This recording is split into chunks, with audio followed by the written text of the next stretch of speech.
Hello and welcome. Today we're diving into the infinite brush, and we're going to explore a paradox that I think every single creator, every artist, every writer, really anyone who makes anything has to face. It's that constant battle between wanting to create something absolutely perfect and that little nagging feeling that, nothing is ever truly finished. You know that feeling, right? It's universal. You've just put down your pen or your paintbrush, or you've stepped away from the keyboard, and then you hear it. That little voice in the back of your head that just whispers, but is it really done? And this, right here, is the heart of the whole thing. See, on the one hand, we want our work to feel solid, complete, something we can proudly release into the world. But what if the very idea of perfect we're chasing is more like the number pi? It just goes on forever. It's an endless, unresolved string of digits. So how in the world are we supposed to call something finished when the finish line just keeps moving further away?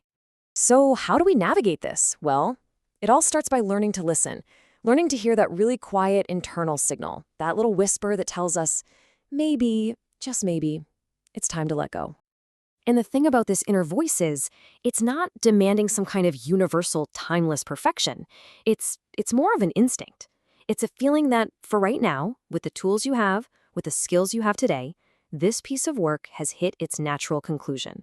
So you got to think of it less like a final destination and way more like an important milestone on a much, much longer journey. Now, if you're going to follow that inner voice, it really requires a pretty radical shift in how we think. It means we have to completely redefine what a masterpiece even is. The goal isn't to be flawless for all time.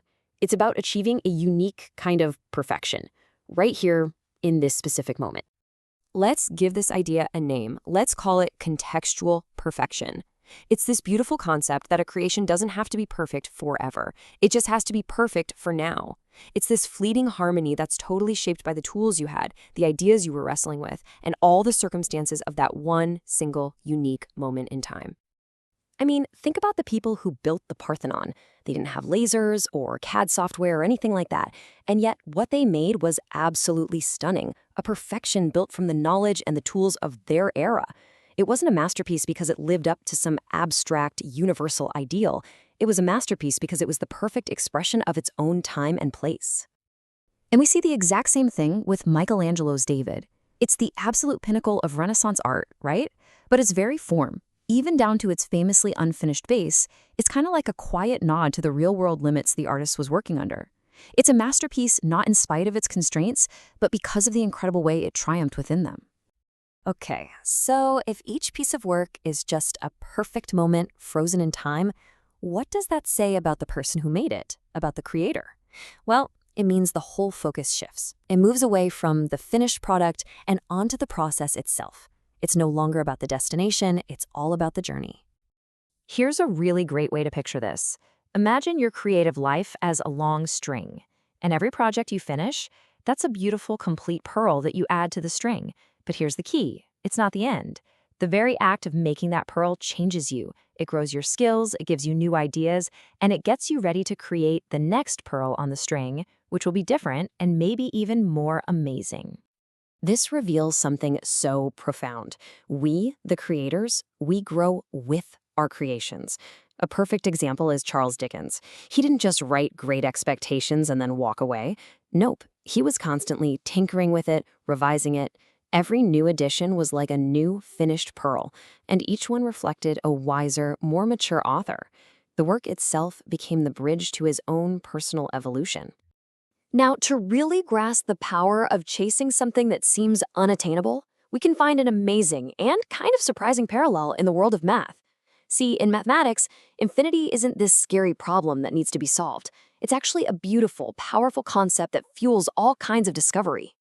So, what on earth does the number 25 have to do with any of this? Well, get this.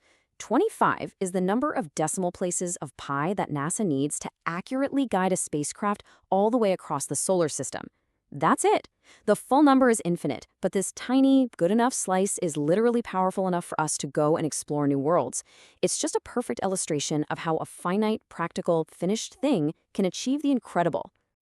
And that points to this absolutely beautiful paradox that's right at the heart of our modern engineered world. You know the formula for the area of a circle. It's simple, it's elegant, But the key ingredient, pi, is famously irrational. It's infinite. So we are literally building our perfectly functional world using a number that we can never, ever fully write down. How cool is that?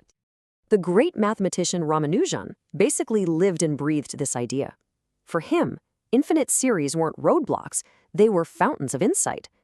He spent his entire life chasing this ever-receding horizon, and in that chase, he came up with theorems that totally reshaped modern mathematics. It just proves that it's the pursuit, not the final capture, that truly fuels genius. So, let's bring all this back home. What does this all mean for us? For you? How can we take these big ideas from ancient Greece all the way to outer space and actually use them to find a little more joy and maybe a little more peace in our own creative work? It really just comes down to a simple shift in perspective. It means trusting that quiet, inner voice of doneness. It means cherishing each thing you make, not as your final statement to the world, but as a perfect snapshot of a moment in time. It's about embracing the way each project changes you. And it's about seeing your life's work for what it really is, not a single finish line to cross, but an infinite string of beautiful, shining pearls. So the question I want to leave you with is this. When you look back at your own work, do you see a series of endings, or do you see a beautiful, unfolding journey? Because realizing it's the second one, well, that just might be the key to unlocking your most fulfilling creative life.